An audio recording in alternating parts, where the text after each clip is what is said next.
Every time I go on about Japanese larch and how wonderful they are as bonsai, I talk about the 3 opportunities to build and gain ramification. Earlier this year you saw me prune this to within an inch of its life and said to you that 95% of the buds were wrong, so I better start again. And I realised I've never ever gone back and shown you why that approach works so well and why you should be doing it too. And not only am I going to show you the advantage, the pruning technique that I go on and on about and why it's of such benefit, we're also going to be looking at, do you know what, another couple of Japanese larches that have featured in previous videos of the last couple of years. This very, very bizarre one which has got loads of wire, but we'll have a look and see what I can do with that. If we've got a chance, we might even do a bit of pruning and see what I can do with this. But best of all, we're going to revisit something that I planted up in December 2022. This is just 2 of 6 or 7 bare-root Japanese larches that I put in the pots. And I've realised that, hey, we're nearly 3 years later and you have no idea how they're getting on. Well, let me give you a little hint. In fact, no, let's save that hint and crack on and see just what great results we've had.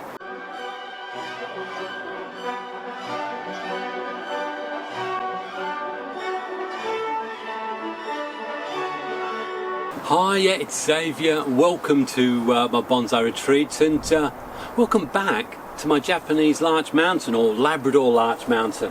Why do we call it that? Well, if we peek in here, in between these larch needles, we shall see a little Labrador log.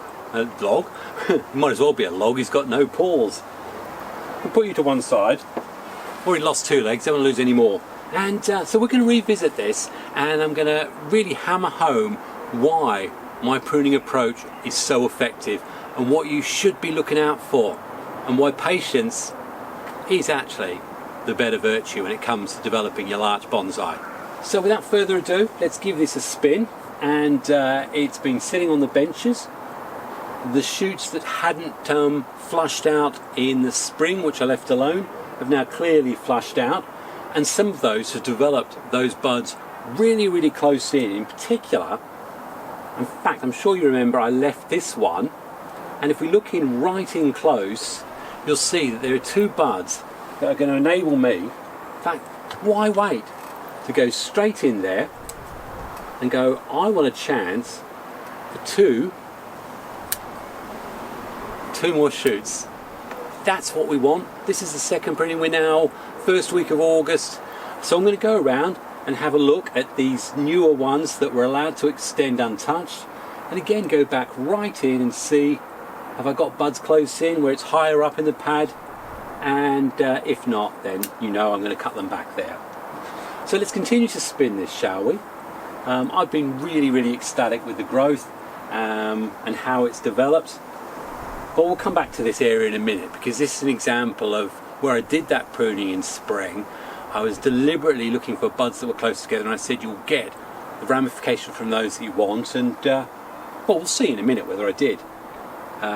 New shoots. You could say some years you get vigorous growth from all the areas that were cut. Well, the reality is it's a tree.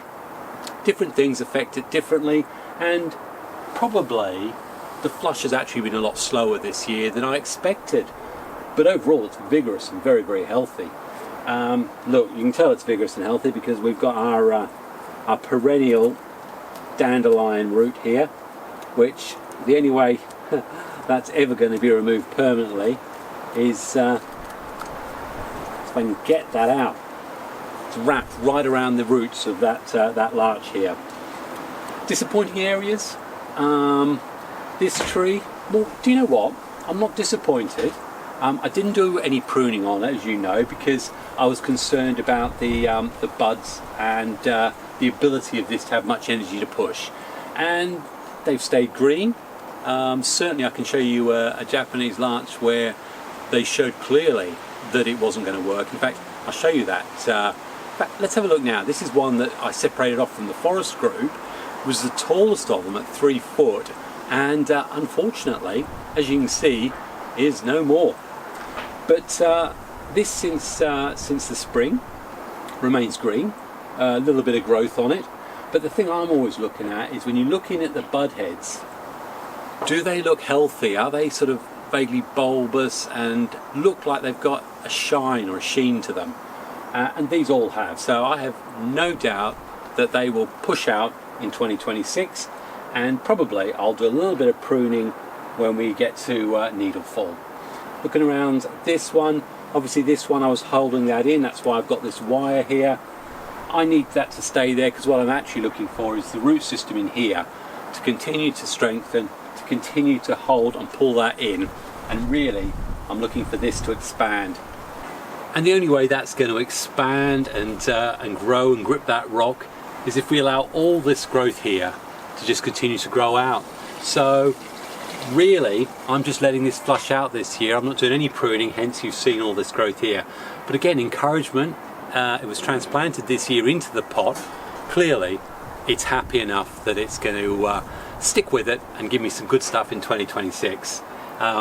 Looking around again, perennial problem when you put moss on rocks, or in fact moss on most stuff. Through the summer it's going to dry out, and you can see it's certainly very, very dry here. And only option, got your spray water bottle. Just when you can, if you can, try to just keep it as damp as you can. The reality is it will dry out, but the good thing about moss is that so long as it's sticking to the rock, give it a few days of rain and it's going to be nice and green and healthy again. I want to show you what sort of results I've got from that spring pruning, because I'm ecstatic. I mean, looking at the top of this tree here, all this new fresh green growth, if you go in close here, you've clearly right at the top of this one here. I cut back. If you don't remember, go back. The video is right there. Have a look at the end. But I cut right back to where I knew there were two buds really, really close in. And looking in, I've got two lovely shoots, very, very close to the junction, and that's going to give me great, tight ramification, which for an elderly tree at the apical region is exactly what we need.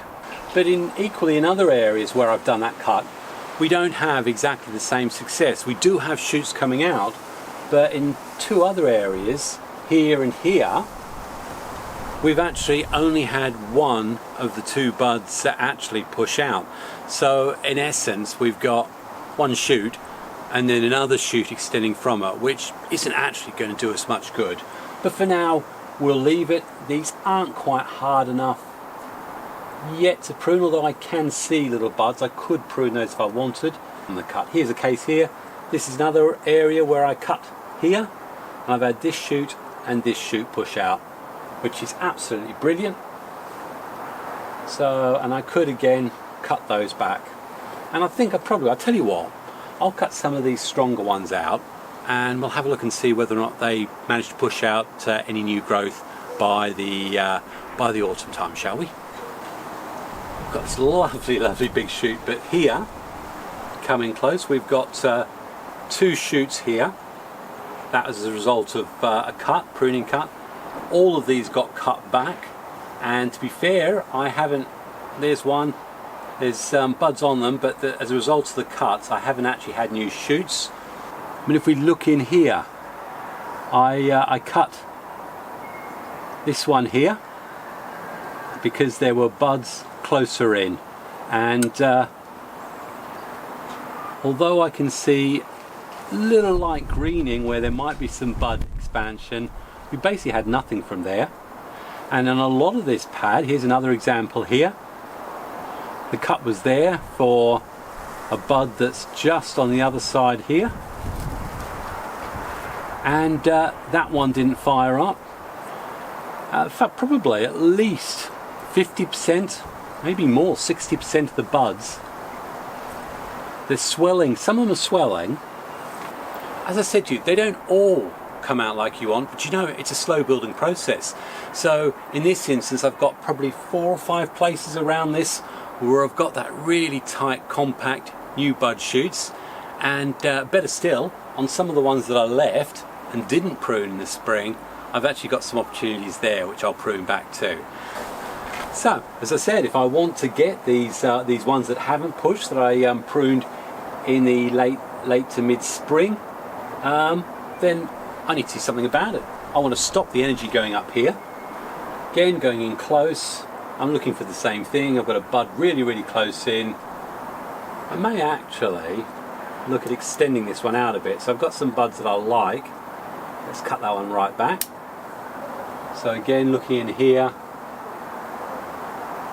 just the one bud I can see. I love the way that's forming that canopy, and you can look in there. It's absolutely wonderful.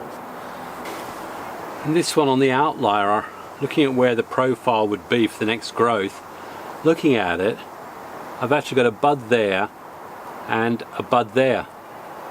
So that's ideal. Cut that there. Here, again, we're looking in close. I've actually got two buds close in, so I'm quite happy to cut those. This growth, as I say, definitely won't cut yet. So reduce the heavy stuff on here. This is right at the apex, this one here. So if I wanted to prune, I'm looking for two very healthy buds right in close. And I always say, if you can't see them, cut back to the wall, because there'll be two there. Well, here I can actually see them. And there's one there, and on this side I've got another one just there. So I can cut this all the way back. In fact, is there one on the other side? No. So I can cut this all the way back to there. Absolutely guaranteed that those two buds are going to send out just the next couple of millimeters of ramification. So I've just finished going around here and taking those back, and it's such a lovely green green top on this, really vibrant, healthy and plush. I am going to get more shoots coming out, and I look forward to seeing those in sort of 4, 5, 6 weeks time. But all I need to do now is apply the same logic here. I need to pull this right back to make sure that any energy that's in there is being directed to all those new ones that are just starting. There's one here that's just starting to push out, just starting. We want those ones, they've sort of made the start, they've got out there. We want to give them more energy so that they can actually push on and create proper usable shoots with usable buds on them. Look at it, it's all pruned back. Probably there's only one thing left to do, and that's to use the spray bottle of fertilizer, which is absolutely ideal on this sort of planting where I really should have those little cages that I can poke in so that the fertilizer stays firmly attached in these difficult mountainous areas. But I can spray my fertilizer in direct like this and into the root balls, into the moss, because the moss, we want the moss to get a lot of energy as well. It's all very good, and that should give that just the extra boost it needs to give me an extra flush before we do the final pruning in November. Now, it would be silly if I didn't talk about cuttings, because as you can see here, I've actually got loads of nice, big, strong cuttings. And what I'll say now is that this year I've actually had, on my spring ones, incredible success. Up until recently, I've literally only had 2 or 3 that actually took. Well, this year, let's have a look. All the ones that I shoved into here bar, 2 didn't. So out of 10, I've got 8 successful cuttings. And goes to show, it's not about how you do it a lot of the time. These are just poked in the ground. All I did is they initially look like that with the needles all over them. I take off the bottom needles and then a little bit of rooting gel, cut the top off and then poke them in some soil. And certainly the spring ones, that worked fine. I like them to be a bit solid, so it's good, solid, thick flush of growth. Best success is spring. I probably wouldn't bother now. So that's cuttings done. Mind you, put these in some soil, whack a plastic bag over them for humidity, and wouldn't be surprised if we do have success. Anyway, we just need to put our little labrador back on his mountain, back in his perch, and this needs to go back on the bonsai bench. Now, I know, I said to you this was going to be a short one. It is. I've got loads of things to do this. I've got my sister visiting, I'm visiting my grandson, I've got loads to do. So I'll show you a before and after of what we do with these unless something particular happens, because the pruning method is exactly the same. Looking for usable ramifiable buds at the appropriate locations, and if it's not there, cut back to the wall. It's always about going back to that wall. But actually, before we do the before and after there, I think that's perfect for the end. Why don't we have a look and see just how I've got on with these Bare-Root Larch whips, which they're now 5-6 years old. And looking at the trunks, getting quite thick. About time to do something with them. Here they are, that's just two. As I say, there's a number of others out there, but the process will be exactly the same. And for the last 2 years, all I've done is fed them and left them. I don't even think I've particularly done much pruning, and you could argue, well, they haven't actually grown or got that much stronger. And I'll say to you straight away, if you're looking for really thick trunks and great big heavy trees, then your bare-root saplings, after they've settled in the first year, probably need to get them into a growing bed. But otherwise, I've now finally going to start making decisions.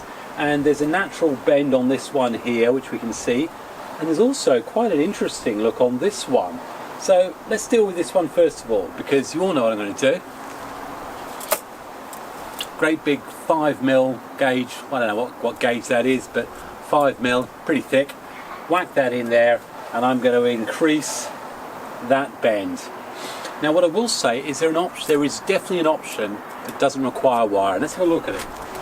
If you look at it, I think the reason why I like wire is because it's just so flexible. I mean, for a 5-year-old sapling, but there is just, I don't know how easy it is to see. You've got some movement, but you've got a lower branch here.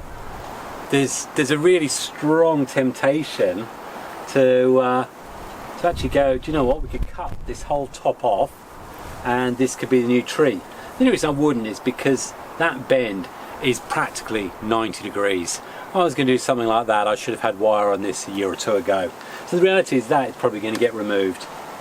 But in close here, we've actually got really close branches there, so I could remove this, use these as future branches, even here. Potentially got little buds here, so I could cut that right back, but I'm not going to do that. I love wire, so that's going to be wire. But I tell you what, this one, I think we're going to do a bit of clip and grow on this one. I have a funny feeling this is going to be the outsider tree on one of my forest plantations. So first of all, let's get the wire around this. The bend is already going that way, so I'll be bending like that, so I need to put the wire that way. If I've got it on the reel, I'm not going to cut the length off that I want. I'm literally just going to use the reel because I've got all this extra ability to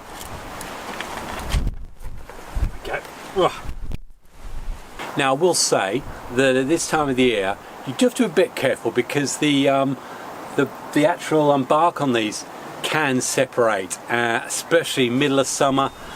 There is the chances of that, but I'm actually looking at this a great big heavy. I just want to get that movement in there, and there's no reason why I can't do it now. I've got enough experience that I'll be able to do all that all right, but it's certainly something you want to be careful of, and you certainly want to be really looking at the contact on the bark.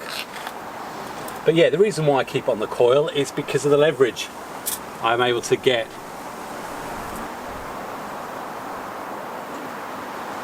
There we go. I like this one.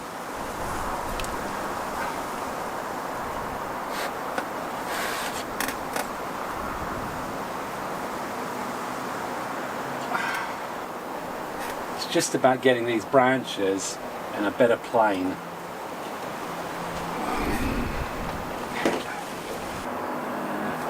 That one's out horizontal, not worried about that one. Got inside, we'll have this one here, which could be quite good. I'll probably cut there and the new leader will be this one. In fact, there's no reason why right now we can't remove the obvious branches that are never going to be needed. The ones that are too low, the ones that are inside of bends, and then we can have a little look and see whether we're just going to tweak the wire a little bit more. So, never going to need that one. Possibly, definitely, but probably not these ones, so let's get rid of them. Let's get rid of them. Okay. Outer branch probably needs to be a little straighter. We've got internal branches here, inside bends, let's get rid of those. Again, bud inside the bend.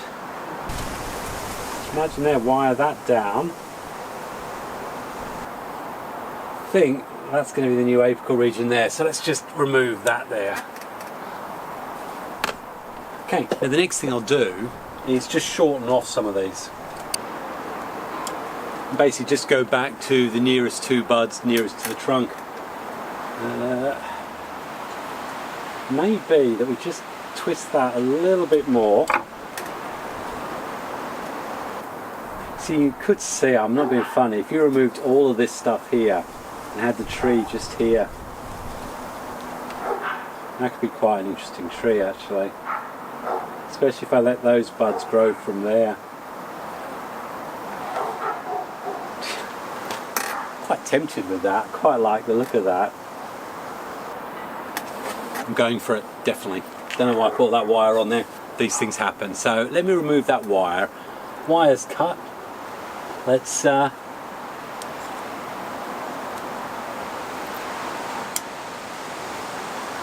remove half the tree. And I don't know what you think, but I can see a really interesting, almost like that literati that I've already been creating. I just need to put a little bit of movement in there, I think, actually. And at this stage, as I say, I'm back to all I'm going to do is clip back some of this growth here. Now I appreciate this is probably going to be difficult to see, but I'll do my best to mask what's behind it so that you may be able to get a look at exactly what's there. Lovely movement. I want these to bud out, produce stuff up here. This is going to be a downwards, and then for now we'll just have some growth up there. I think it's also in scale and proportion to the thickness of the central trunk there, which, as you can see, probably hasn't a lot of taper, so I think that's going to work out well. And yeah, what do you think? Anyway, that had a bit of wire on. I said this one probably won't have wire, but again, it's one-sided. I really need to get it up a bit. It's always the issue. If you can't get it up, then you're struggling with what you can actually achieve with it. You see the problems here. You've basically got everything on this side at the top, and then there's nothing here. So I'll just neaten that up a bit. The other thing is you get rid of that and create this as the whole tree, so I might just try and bring that up a bit. So what I've managed to do is just get the bend enough that this becomes horizontal. That way I may do something there. But so now we've got branches coming this way, but now I've got this over here. So I can start creating a balanced structure on this tree just by using wire. If I didn't use the wire, I was extremely limited on my options. And sometimes that's why wire can actually make the difference. So there we go. I've managed to create that a nice horizontal branch there, horizontal branch there. We're going to have something growing here and here, and that is going to allow us to have that that sort of 360 branch distribution as we go up that we really want. Probably just need to cut that one back a little bit more, and I'm quite happy. I just need 1 or 2 buds close in. They'll produce the new shoots. I'll let that continue to grow up and thicken this, and with this one as well, I think they're two very, very good looking potential future bonsais. And apart from a load of fertiliser, these will get left alone now, probably till 2026. So there you go. So that's the ones that started in December 2022 as bare-rooted saplings. They're looking good. The other ones that I did that were the bare-rooted saplings, I think 3 of them are future ents for my Fangorn Forest project. And by the way, if you aren't aware, there's someone who down south who's made a 4-foot diorama style planting for me, even bigger than the one that Andy Bonsai Crazy is. I'm going to be going down in a few weeks to pick it up. That is going to be mammoth. And if you want to see more of the sort of Lord of the Rings themed stuff with my oak ents, larch ents, hawthorn ents, then definitely this is a great time to hit subscribe, bell notifications, share, all that great stuff, because that's going to be an episode I don't think you're going to want to miss. So this is going to be the next one. It's 2 larches that have been put together. I think the larches, from memory, are about 12 years old. The bark hasn't roughed up too much.